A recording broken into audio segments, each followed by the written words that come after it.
2022-এ হচ্ছে টিএসসিতে নামাজের জায়গাটা করেছিলাম। তো তখন তো 24 ঘন্টাও রাখতে পারিনি, ছাত্রলীগ সেটা ভেঙে দিয়েছিল। কয়েকদিন আগে আমরা টিএসসিতে আবার নামাজের জায়গাটা করেছি। গ্রিন ফিউচার ফাউন্ডেশন বাংলাদেশ সেটা হচ্ছে বাস্তবায়নের সহযোগিতা করেছে। টিএসসিতে যে নামাজের জায়গাটা নতুন করে উদ্বোধন হয়েছে, সেই জায়গায় নামাজ পড়েছি এবং কিছু মেয়ে দেখলাম সেখানে হচ্ছে বসে কোরআন তেলাওয়াত করছে। আবার কিছু মেয়ে হচ্ছে ক্যাম্পাসে ঘুরছে তাদের ইচ্ছে মতো। আমি চাই মানে ক্যাম্পাসে যেভাবে চায়, যেভাবে তার ধর্মীয় অনুভূতি আঘাত না পায়, সে সেভাবে যেন চলতে পারে। তার পোশাক ডাজেন্ট ম্যাটার, তার পড়াশোনা বা তার হচ্ছে ধর্মীয় অনুভূতি কোনো কিছুতে ম্যাটার করবে না। সে যেভাবে চাচ্ছে সেভাবে যেন চলতে পারে। আমরা 2022-এ হচ্ছে টিএসসিতে নামাজের জায়গাটা করেছিলাম। তো তখন তো 24 ঘন্টাও রাখতে পারিনি, ছাত্রলীগ সেটা ভেঙে দিয়েছিল। এরপর হচ্ছে কয়েকদিন আগে আমরা টিএসসিতে আবার নামাজের জায়গাটা করেছি। গ্রিন ফিউচার ফাউন্ডেশন বাংলাদেশ সেটা হচ্ছে বাস্তবায়নের সহযোগিতা করেছে। তো এই জায়গাটা হওয়ার পর আমার যেটা মনে হয়েছে যে প্রতিদিন যে পরিমাণ মেয়ে সেখানে নামাজ পড়ছে, যে আসলে এটা প্রতিটা মেয়ের মানে তারা বলতে পারেনি হয়তো প্রকাশ্যে এসে, কিন্তু অনেকগুলো মেয়েরই হচ্ছে এটা প্রয়োজন ছিল কিন্তু বলতে পারেনি।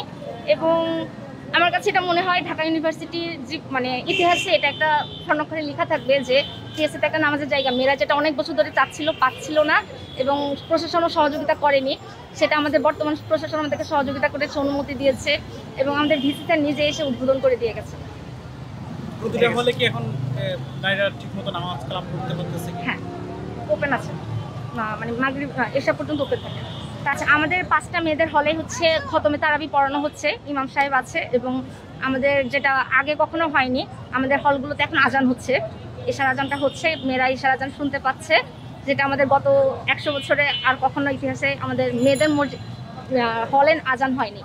তো এটাও আমাদের জন্য একটা ইতিহাস হয়ে থাকবে। আর সর্বোপরি যদি বলতে চাই তাহলে 2025-এর রমজানটা আমাদের জন্য খুবই আনন্দের, স্নিগ্ধ এবং একই সাথে আমরা খুবই আনন্দিত যে আমরা এরকম সুন্দর স্নিগ্ধ একটা রমজান পাচ্ছি এই ঢাকা বিশ্ববিদ্যালয়ের ক্যাম্পাসে। এটা যদি বলতে চাই, আমাদের হচ্ছে গত বছর যেটা দেখেছেন রমজান মাসে হচ্ছে ছেলেরা যে প্রোডাক্টিভ রমাদান নামে একটা আয়োজন করেছিল এবং সেখানে ছাত্রলীগ হামলা করেছিল।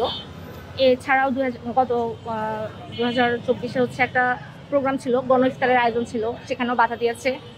আবার হচ্ছে আরেকটা ছিল বটতলা একটা তাফসির ছিল, কোরআনের তাফসির, সেটাও বাধা দিয়েছে। আমার কাছে মনে হয় যে যে জিনিসগুলোকে বাধা দেওয়া হয়েছিল এই জিনিসগুলো আসলে স্কুলিংয়ের মতো ছড়িয়ে পড়েছে। মানুষ এগুলোকে আসলে এখন প্রতিবাদের ভাষা হিসেবে ব্যবহার করছে। এগুলোকে তারা মানে স্বৈরাচারী শাসককে দেখাতে চাচ্ছে যে আমরা এগুলো সবই এখন করতে পারছি, আমাদের দেশ এখন স্বাধীন হয়ে গেছে।